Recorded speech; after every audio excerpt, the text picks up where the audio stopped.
یہ جو موقع آتے ہیں نا شب برات کے، شب قدر کے، یہ بنیادی طور پر اللہ تعالیٰ کی طرف سے دی ہوا موقع ہوتا ہے کہ چلو تمہیں چانس دیتے ہیں، پابندی کوئی نہیں، لیکن رب کی طرف سے نا موقع ملتا ہے، چلو تمہیں ایک موقع دیتے ہیں، چلو اپنے آپ کو کلیئر کر لو، تمہیں موقع دیتے ہیں۔ یا اللہ کیا کرے، کچھ بھی نہیں، آ کے نا سچے دل سے 2 رکعتیں پڑھ کے توبہ کرو، عرش کا مالک پچھلے سارے معاف کر دے۔ ان لوگوں کی باتوں پہ نہ جائیں جو بلا وجہ پریشان کرتے ہیں لوگوں کو۔ شب برات کا حوالہ بھی نہیں مل رہا، حالانکہ ترمذی شریف میں حدیث موجود ہے، سیاستہ کی روایت ہے ترمذی میں۔ پہلے کہتے ہیں سیاستہ سے دکھاؤ، جب سیاستہ سے مل گئی تو آپ اور کدھر جانا ہے؟ اور ابن ماجہ میں موجود ہے مولا علی کی روایت، اور ذرا ترتیب دیکھیے گا، یہ ترمذی کی حدیث ہے، امام ترمذی نے تو پورا باب باندھا ہے 15ویں شعبان پر، پورا باب۔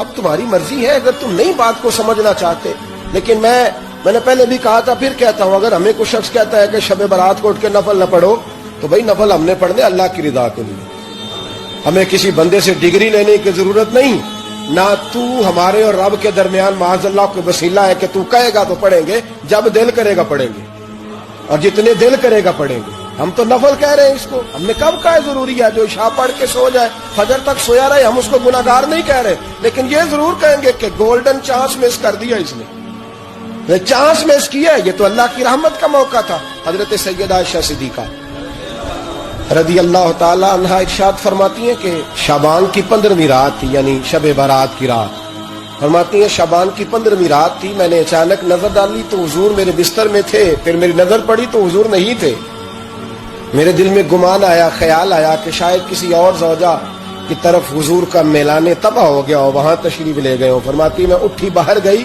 تو نبی کریم علیہ السلام جنت البقیع میں تھے، قریب ایک جگہ پہ حضور دعائیں مانگ رہے تھے۔ فرماتے میں گیا تو حضور فرمانے لگے، ابو بکر کی بیٹی تو نے کیا گمان کیا کہ اللہ کا رسول تیری حق تلفی کرے گا؟ عرض کی حضور آپ مالک ہیں، کہیں اور جانا چاہیں تو میری طرف سے پابندی نہیں۔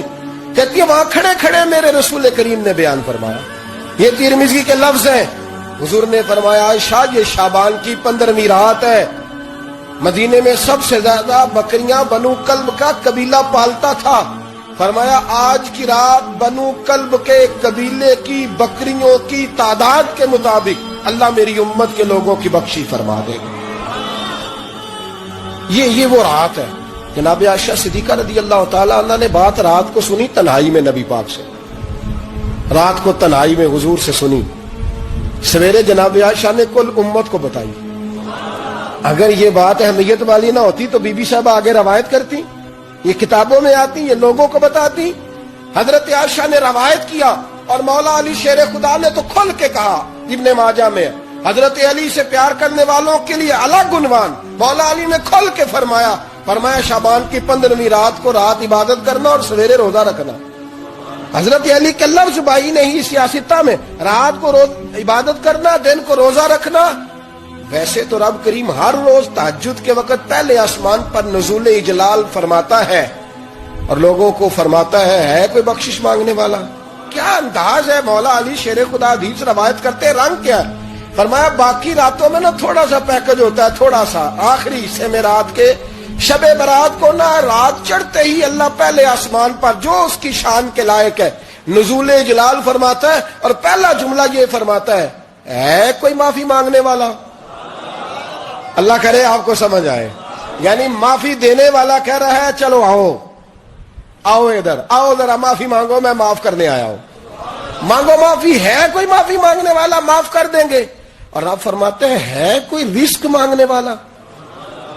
وہ جو بڑی درخواستیں دیتے پھرتے ہیں نا مختلف اداروں میں، وہ ایک درخواست نا شب برات والی رات بھی دے۔ اور میں نہیں کہہ رہا مولا علی شیر خدا فرما رہے، اور وہ خود نہیں فرما رہے، وہ نبی پاک کا فرمان نقل کر رہے ہیں، اور وہ رسول اللہ صلی اللہ علیہ وسلم کی بات نہیں بیان کر رہے، وہ کہتے ہیں رب فرماتا ہے کوئی روزی مانگنے والا؟